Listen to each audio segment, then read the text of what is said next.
Ассаламу алейкум, құрметті көрермен. Алла тағала мейірім еткен құлдарына дерт, қиыншылық беру арқылы оның кемшіліктерін кешеді. Өйткені адам баласында барлық істің үнемі жақсы болуы Алланы ұмытуға, оған қарсы шығуға және де харам істер істеуге итермелейді. Хадисте бауырлар былай делінеді: мұсылмандарда мына үш нәрсенің бірі болады. Бірі абыройсыздық, ауру және де кедейшілік делінген. Түрлі тауқыметтерге төзіп, иманы шыңдалған адам нағыз иманның дәмін тартады делінген. Біз бүгін кейіпкеріміз Азамат ағамыздың өмірін сіздерге көрсету ниеттеміз. Азамат ағамызға Алладан сондай бір сынақ келген.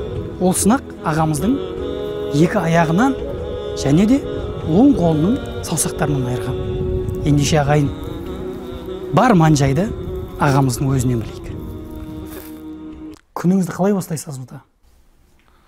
Ассаламағалейкум баршаға. Аллаға шүкір, таң намазбен, Аллаға шүкір, құлшылығымен басылады. Таңғы ас, спорт, бала-шағамды тренировкаға алып барып, содан жұмыс дегендей. Намазды осы басыңызға түскен жағдайдан кейін бастадыңыз ба? Әлде одан бұрын оқиын дедіңіз ба? Намазды осыған дейін негізі таң намазды енді ол кезде жұмыс демекші, жұмыс не деп жүріп, таң намазбен жұмаға намазды қалдырмаушы едім. Аллаға шүкір, одан кейін енді қазір 5 уақытым түгел. Осыған орай бір кішігірім бір оқиға айтып кетейін. Осы жағдайға түскеннен кейін, мысалы 13 қараша күні, ол четверг күні болды. 13 қараша четверг күні болды. Мен осы жарылыс болған күні, кислородный баллон. Мен ертесіне таңертең жұма күні, жұманы жаңа айттым ғой, жұманы қалдырмаймын деп. Сол кезде енді бұлай шоковый состояние дейді, сондай состояниеде болған кезде мен келіншегімді врачтар кіргізген екен. Келіншегіме сол кезде айтып жатырған, мына Азамат осылай жағдай деп, келіншегім екеуі әңгімелесіп тұрған кезде көзіне жас алып, осылай мені ойлап тұрған кезде, осылай басында да бір кішкене зақым тиді деп айтып түсіндіріп тұрған кезде, менің келіншегім мен түріме қарап, сразу мен оң жақ, сол жағыма, сол күні жұма деп айттым ғой, оң жақ, сол жағыма сәлем беріп жатқан кезімде жұма намазымды оқып жатқан екен бұл реанимацияда. Содан бері жоқ, ол жұма намазын оқып, он намаз считает деп айтып жатыр екен. Жағдай болған кезде сіз шоковый состояние деп айтады ғой. Сол сәтте сіз намаз оқып аттыңыз ғой. Иә, ол реанимацияда жаңағыдай неде, кроватта жатып, кушетка дейді, сода жатып намаз оқып жатырған екен. Реанимацияда кезде ес-түссіз кезінде, есімді жоғалттым ғой енді, ес-түссіз кезінде намазымды жұма күні уже намазымды оқып жатырған екен. Оң жағым, сол жағыма сәлем берген кезде уже келіншегім айтып жатыр: жоқ, оны намаз шет. Жалпы сіз больницаға жаңа емханаға келген кезде дәрігерлер сіздің тірі қалатыныңызға сенді ма? Негізі өйткені сіздің сөзіңіз инста парақшаңызда айтыпсыз да, мен тірі қалуым керекпін, менің бала-шағам бар. Ол жағдайды айтып берейін. Мен осы жағдайға түскен кезде мені врачтар неден көтеріледі ғой, лифттен көтеріліп жатқан кезде мен ес-түссізбін ол кезде. Қолым бәрі қан, қолдарым бәрі, только мына бір саусағым ғана аман қалды. Сол кезде врачтың жағасына ұстап алып, аға, мені аман алып қалыңыз. Менің 4 бала-шағам бар. Білмеймін, почему-то ол кезде 3 бала-шағам деп айтқам. Негізі 4 бала-шағам болды. 3 бала-шағам бар. Осының бәрін мен аман алып қалыңыз деген кезде, ол кісі өзі былай ойлағанда, мына состояниемен азамат маған осы кісі осы состояниемен осындай халде осылай айтып жатыр, неге мен аман алып қалмасқа, содан бар күшімді салдым дейді. Ол осыдан кейін бір 3-4 күннен кейін маған айтып беріп жатыр да сол кісі сол жағдайды. Маған айтып жатқан себебі, мен бар күшімді саған салдым, сен аман алып қалуыңа, өмірге деген құлшынысың күшті болды сенің деп. Сол үшін сен аман қалдың. Ата бұндай жағдайда аман қалатын екіталай деп айтқан ол. 50-50 деп. Мысалы, бір кісілер келеді деп айтты маған. Бір кісілер келеді, кішігірім мынандай болгаркамен қолын, саусақтарын кесіп қалса да, мә болды, мен енді өмірге түңіліп, енді болды, уже қазір жағдайлар бар ғой, кішігірім болгаркамен кессе де болды, мен ажырасам, сен жұмыс істей алмай қаласың деп айтатын семьялар көп негізі. Сен ондай жағдайды вообще ойлап тұрған жоқсың, өзің халіңді ойлап тұрған жоқсың. Мен аман алып қал деп ойлап тұрсың деп. Құлшынысың бар деп. Құлшынысың бар деп. Аллаға шүкір, бірінші Алла, екінші сол кісінің арқасында аман қалдық қой осы өмірге. Бала шағамның, осы достарымның, туған туыстарымның дұға тілектерінің арқасында аман қалдық. Оқырмандарыңызды қалай танылдыңыз? Осы өміріңізді өзгерткен жағдайдан кейін бе?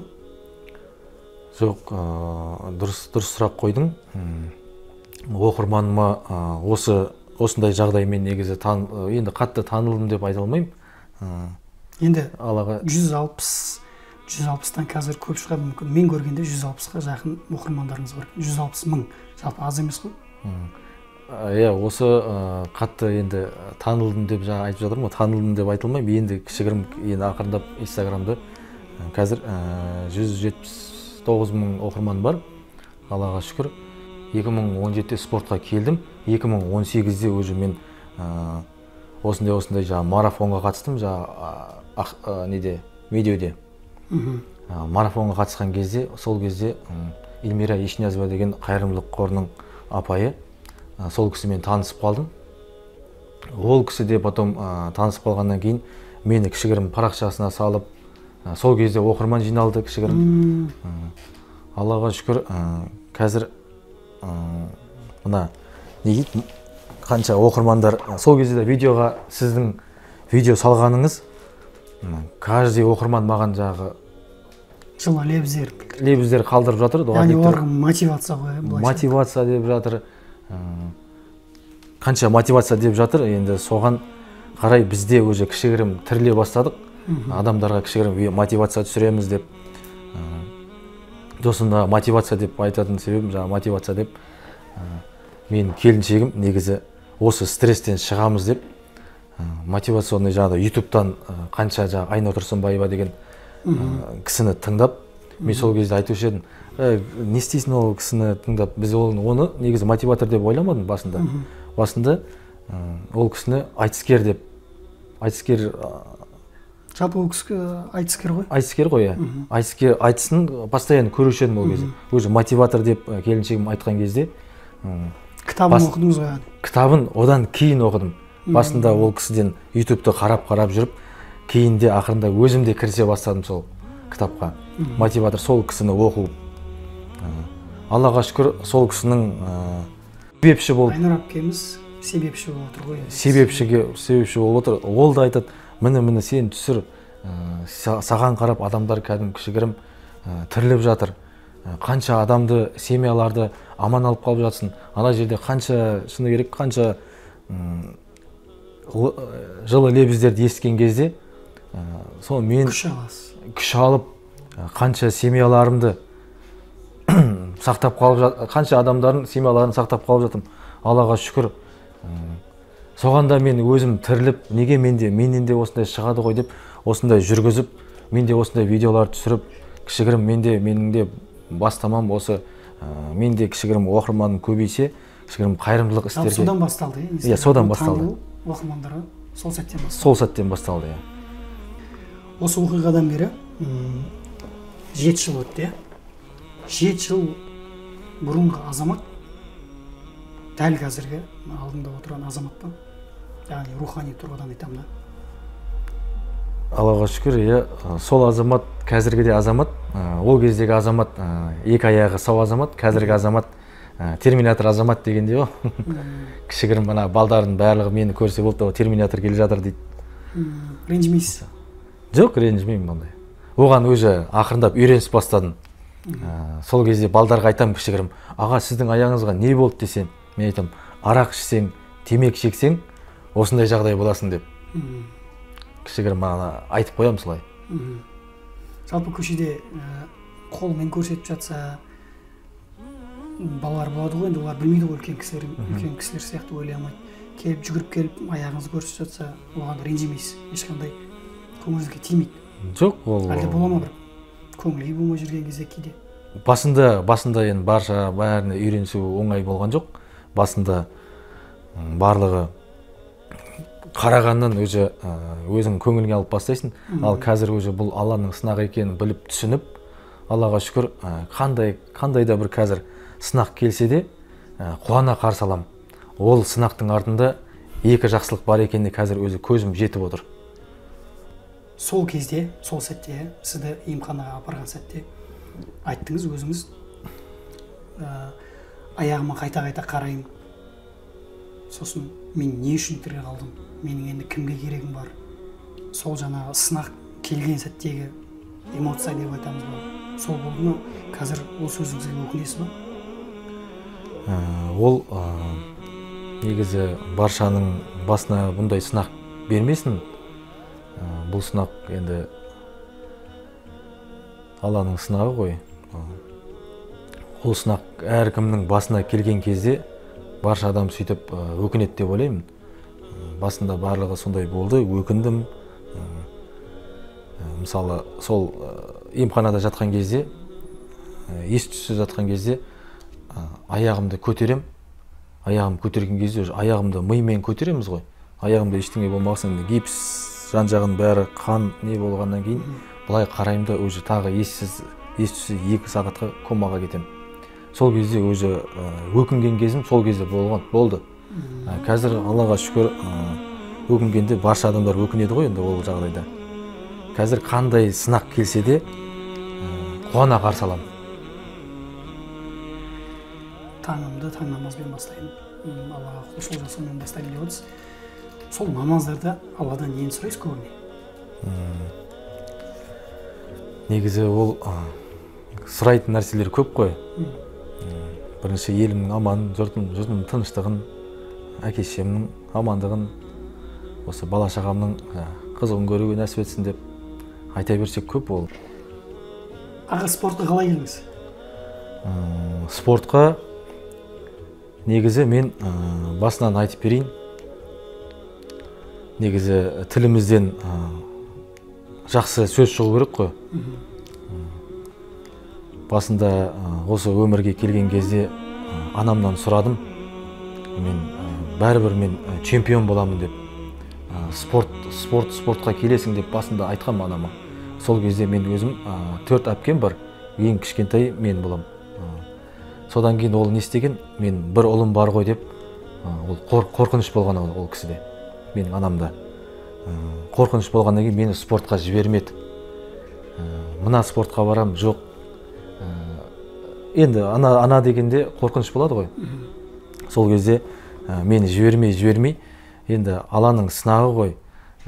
Қалай да болмасын ауыздан шыққан жақсы сөз. Мен өзі спортқа қатты кішкентай кезімде спортқа екем күшті болған, энергичный дейді ғой. Сондай болғам, сол осындай жағдайға түскеннен кейін бәрібір мен қарап отырсам уже спортқа келдім де, Қазақстанның чемпионы болдым жүзуден, армрестлингтен Азия чемпионы болдым. Аллаға шүкір. Осы сіздің сұрағыңызға жауап берейін деген себебім, осы спортқа негізі мен өзім осыған енді спортқа осы жағдаймен қалай спортсмен боламын деп уже мен баламды спортқа беріп бастадым. Спортқа, таеквондоға берген кезде жарыстарына бармаушы едім мен. Көзімнің келіншегім сол айтты, жүр, сен де шық, үйден шық, осы стрессте қашанға отырасың? Қанша жыл болды уже, осы 3 жыл болды ғой стрессте отырғаныңа. Жүр, мен де сені алып барайын деп, балдағыммен, аяғыммен шықтым. сол кезде баламның негізі Қаскелең қаласында Қарасай Батыр деген спорт кешенінде Қазақстан чемпионы болып жатыр. Чемпионаты болып жатыр бет таеквондодан баламның. Сол кезде сол жарысына барып үшеуміз. Аллаға шүкір сол кезде Қазақстан чемпионы болды балам, ұлым.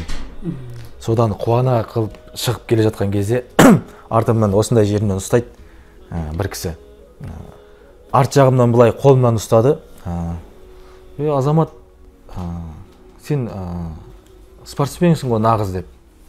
Мен артыма қарадым, ой аға, сіз білмейсіз ғой, мен қандай жағдай, қандай халде екенмін деп. Ол кезде мындай шалбар киіп жүргем. Білмейсіз ғой. Жоқ, мен барлығын білем. Осылай танысып қояйық. Қожамұратов Тажғали болады менің есім. Сенің есім кім болады деп танысып, азаматпын деп. Мүмкіндігі шектеулі жандардың тренер екен. Сол маған айтады, сен шашка, шахмат негіден ойнайсың ба деді. Жоқ, мен ол кісіге жауап бергем. Жоқ аға, мен шашка, шахмат жағынан жоқпын, кішкене физический жағынан бар ма деп. Қол күрестен бар, жүзуден бар, мына ядро, капио дегендер спорттарды көрсетті. Сонымен жұмыс орнын алып барып, осындай нелер істей аласың ба деп. Деп, содан кейін бір 2 аптадай дайындалып, Талдықорған қаласына кеттік. Талдықорған қаласына кетіп, легкий атлетика дейді ғой. Жаңағы капио, ядро дегеннен облыс бойынша ең бірінші содан бастадым спортты. Қай жылы? 2017 жылы. Аллаға шүкір 2018 жыл Тараз қаласында судан жүзуден чемпион болдым. 2019 жыл Азия чемпион болдым қол күрестен. Бізде енді мүмкіндігі шектеулі жандардың ішінде қай жерге енді бір спортты көбісінде бір сұрақтар болуы мүмкін. Неге сіз 2 спортты таңдадыңыз деп. Бізде енді осы Қарасай ауданының ішінде жарыстар болып болады. Сол кезде осындай жарыс бар, барасың ба дегенде мен де көрем, может қолдан келіп тұрса, көрейін деп барған кезім еді. Сол бірақ дайындалып жүргем ол кезде қол күрестен. Бардым да сразу Азия чемпионы болдым. Алматы қаласында өтті ол. Сонымен бауырлар, біздің түсірілім топ Азамат ағамызға алға қойған мақсаттарына жетуіне тілектес білдіріп қалдық. Алла елшісі саллаллаху алейхи вассалам айтады: Алла кімге жақсылық тілейтін болса, оны сынайды дейді.